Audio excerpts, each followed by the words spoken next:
वंदे मातरम का मुद्दा बनाकर बीजेपी तलबा और नौजवानों के असल मसाइल से तवज्जो हटाने की कोशिश कर रही है। जम्मू कश्मीर कांग्रेस के सदर तारिक कर्रा का बयान।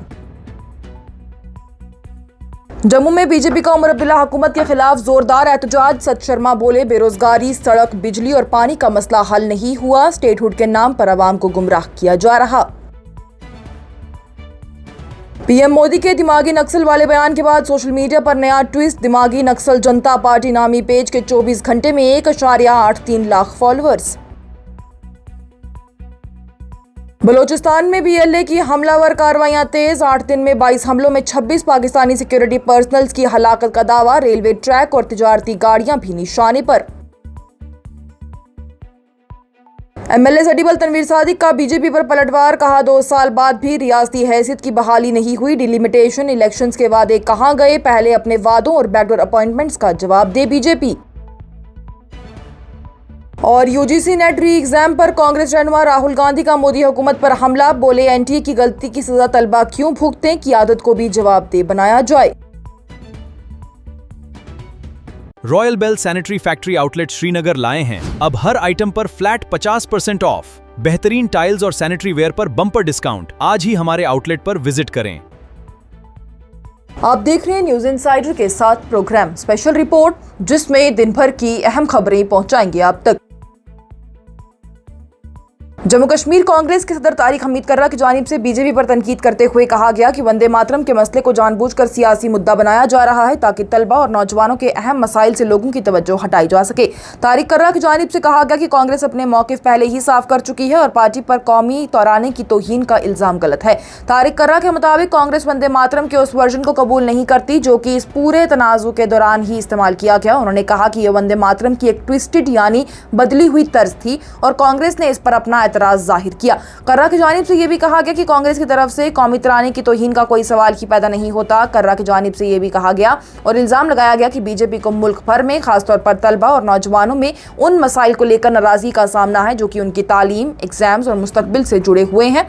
उनका यह भी कहना है कि बीजेपी वंदे मातरम के तनाजु को हवा देकर असल मसाइल से अवाम की तवज्जो हटाने की कोशिश कर रही है। जम्मू में बीजेपी के सैकड़ों कारकुनान ने जम्मू कश्मीर बीजेपी के सदर सत शर्मा की क़ियादत में नेशनल कॉन्फ्रेंस की क़ियादत वाली हुकूमत के खिलाफ एहतजाज किया। बीजेपी कारकुनान ने नेशनल कॉन्फ्रेंस अलायंस के खिलाफ नारे लगाए हैं और हुकूमत पर इंतखाबी वादों को पूरा न करने, बेरोजगारी और तरक्की के मसाइल को हल न करने का इल्जाम लगाया। डोगरा चौक, महेशपुरा और पंचतीर्थी से बीजेपी कारकुनान अलग अलग जुलूस की सूरत में सिविल सेक्रेटेरिएट की तरफ रवाना हुए। एहतजाज में बीजेपी के सीनियर रहनुमा, एमपीज, एमएलएज और महिला मोर्चा की कारकुनान ने भी शिरकत की। कारकुनानों ने नेशनल कॉन्फ्रेंस और कांग्रेस हुकूमत के पुतले नजर आतिश भी किए, जबकि एहतजाज के मद्देनजर पुलिस और पैरामिलिट्री फोर्सेस को सिविल सेक्रेटेरिएट और जुलूस के रस्तों पर बड़ी तादाद में तैनात किया गया।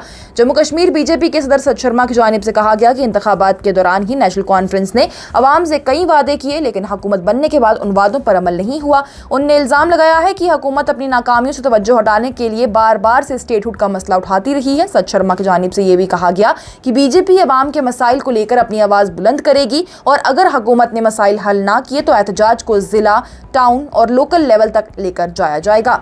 वहीं पर जम्मू कश्मीर असेंबली में leader of opposition Sunil Sharma की जानिब से भी नेशनल कॉन्फ्रेंस हुकूमत पर बड़े पैमाने पर बदउनवानी, इंतजामी नाकामी और खराब हुकूमत का इल्जाम लगाया गया। उनकी जानिब से कहा गया कि बीजेपी ने पहले ही कंस्ट्रक्टिव अपोजिशन का किरदार अदा करने की कोशिश की, लेकिन हुकूमत की लगातार नाकामियों के बाद से पार्टी को सड़कों पर उतरना पड़ा। सोशल मीडिया पर एक नया सियासी सटायर देखने को मिल रहा है। दिमागी नक्सल जनता पार्टी नाम का एक इंस्टाग्राम अकाउंट अचानक से सामने आया और सिर्फ 24 घंटों के अंदर ही इसके फॉलोवर्स की तादाद 1,83,000 तक हो गई है। लेकिन जिस तेजी से ये अकाउंट मशहूर हुआ उसी तेजी से गायब भी हो गया है। अकाउंट पर तकरीबन 62 पोस्ट थे और ये अकाउंट 35 अकाउंट्स को फॉलो करता था। इंस्टाग्राम की मालूमात के मुताबिक अकाउंट इसी महीने बनाया गया था और इसका यूजर नेम एक बार बदला गया। इस अकाउंट को चलाने वाला शख्स या ग्रुप की पहचान सामने नहीं आई है। इसी दौरान एक्स पर भी दिमागी नक्सल जनता पार्टी यानी डीएनजेपी के नाम से एक नया अकाउंट सामने आया। यह अकाउंट वज़ीर-ए-आज़म नरेंद्र मोदी की 80वें यौम आज़ादी के मौके पर लाल किले से दी गई खिताब के बाद ही सामने आया है, जिसमें कि उनकी जानिब से आइडियोलॉजिकल नक्सलिज्म यानी दिमागी नक्सल का जिक्र किया गया। डीएनजेपी के एक्स अकाउंट को कांग्रेस रहनुमा राहुल गांधी, समाजवादी पार्टी के सरबराह अखिलेश यादव, आम आदमी पार्टी के रहनुमा Arvind Kejriwal, YouTuber Dhruv Rathee, comedian Kunal Kamra, actor Prakash Raj और फैक्ट चेकर मोहम्मद जुबैर समेत कई सियासी और सोशल मीडिया शख्सियात को फॉलो करते हुए दिखाया गया। वहीं ये अकाउंट कुछ पैरोडी अकाउंट्स और कॉकरोच जनता पार्टी को भी फॉलो करता है। बलोचिस्तान लिबरेशन आर्मी ने पाकिस्तानी सिक्योरिटी फोर्सेस के खिलाफ अपनी कार्रवाइयां तेज करने का ऐलान किया है। ग्रुप का दावा है कि सिर्फ 8 महीने में 22 हमलों में 26 सिक्योरिटी पर्सनल हलाक हुए और वो बलोचिस्तान की आज़ादी तक जद्दोजहद जारी रखेंगे। BLA के मुताबिक कलात, सोराब, छगई, करान, पंजोर, नुश्की, तुरबत और क्वेता में IED और कोऑर्डिनेटेड हमले किए गए, जबकि पुलिस पोस्ट, रेलवे ट्रैक और सिक्योरिटी इंस्टॉलेशन को भी निशाना बनाया गया। इस दौरान 9 तिजारती गाड़ियों को नुकसान पहुंचाने का भी दावा हुआ है। वहीं ग्रुप ने यह भी कहा कि पंजगुर मुकाबले में उसके 2 फाइटर्स मारे गए और 3 लापता अफराद की हलाकत को फेक इनकाउंटर करार दिया गया। BLA ने सोराब एयर स्ट्राइक का बदला बताते हुए 27 सिविलियंस की हलाकत का भी दावा किया, जिसकी पाकिस्तान ने तस्दीक नहीं की। पाकिस्तानी अथॉरिटीज के मुताबिक 12 अगस्त के ऑपरेशन और एक ब्लास्ट में मिलिटेंट्स और सिविलियंस की हलाकत हुई। BLA का कहना है कि वो हमले जारी रखेंगे और बलोचिस्तान की आज़ादी का मकसद हासिल करेंगे। नेशनल कॉन्फ्रेंस के रहनुमा और MLA जदीबल तनवीर सादिक की जानिब से जम्मू में BJP के एहतजाज पर तनकीद की गई। उन्होंने कहा कि BJP को एहतजाज करने का पूरा जमहूरी हक है, लेकिन उसे सबसे पहले जम्मू कश्मीर में रियासती हैसियत की बहाली में हो रही देर, रिजर्वेशन के मसले और मुबैना तौर पर बैकडोर अपॉइंटमेंट्स पर सवाल का जवाब देना चाहिए।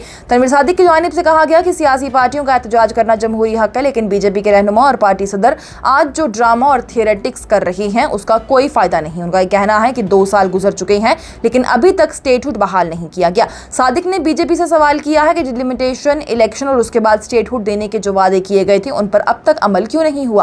उन्होंने कहा कि जम्मू कश्मीर को 2 हिस्सों में तकसीम कर दिया गया और अब हर मामले में सेंटर पर इन्हिसार बढ़ गया है। उन्होंने एडवोकेट जनरल की गैर मौजूदगी और रिजर्वेशन से जुड़ी हुई फाइल के पेंडिंग होने का भी जिक्र किया और BJP पर इल्जाम लगाया कि वो हर मामले में रुकावट पैदा कर रही है। वहीं महबूबा मुफ्ती पर तनकीद करते हुए तनवीर सादिक ने PDP BJP अलायंस का भी जिक्र किया। उन्होंने कहा कि महबूबा मुफ्ती ही वो लीडर थी जो कि BJP को जम्मू कश्मीर की हुकूमत में लाई थी। सादिक के मुताबिक नेशनल कॉन्फ्रेंस ने उस वक्त भी इस अलायंस की मुखालफत की थी और उमर अब्दुल्ला ने BJP को हुकूमत में आने से रोकने के लिए भी बशर्त हिमायत की पेशकश की।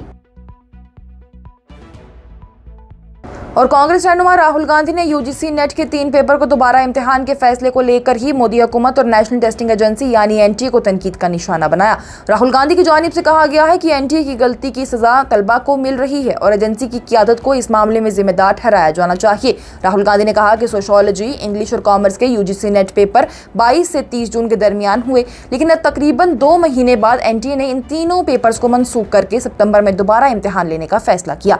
उनका यह कहना है कि हजारों तलबा ने सालों तक तैयारी की, फीस जमा की, दूर दराज इम्तिहानी सेंटर्स तक सफर किया, लेकिन अब उन्हें दोबारा वही सब करना पड़ेगा। राहुल गांधी ने इल्जाम लगाया कि NTA की गलती का बोझ तलबा क्यों उठाएं। उन्होंने ये भी कहा कि ये सिर्फ तालीम का निज़ाम नहीं रहा बल्कि एक ऐसा निज़ाम बन गया है जो कि तलबा से उनके पैसे, साल, जहनी सुकून, भरोसा लेता है लेकिन बदले में नौकरी तक नहीं देता। राहुल गांधी की जानिब से NTA से भी सवाल किया गया कि क्या इम्तिहान से पहले पेपर लीक हुए थे। उन्होंने ये भी कहा कि NTA को इस सवाल का सीधा जवाब देना चाहिए और पेपर्स में हुई गलतियों की जिम्मेदारी तय होनी चाहिए। राहुल गांधी ने कहा कि धर्मेंद्र प्रधान का इस्तीफा सिर्फ पहला कदम था, अब NTA की क़यादत को भी जवाबदेह बनाना जरूरी है। आज की स्पेशल रिपोर्ट में इतना ही। दीजिए इजाज़त। लेटेस्ट अपडेट्स के लिए देखते रहिए न्यूज़ इनसाइडर 24/7।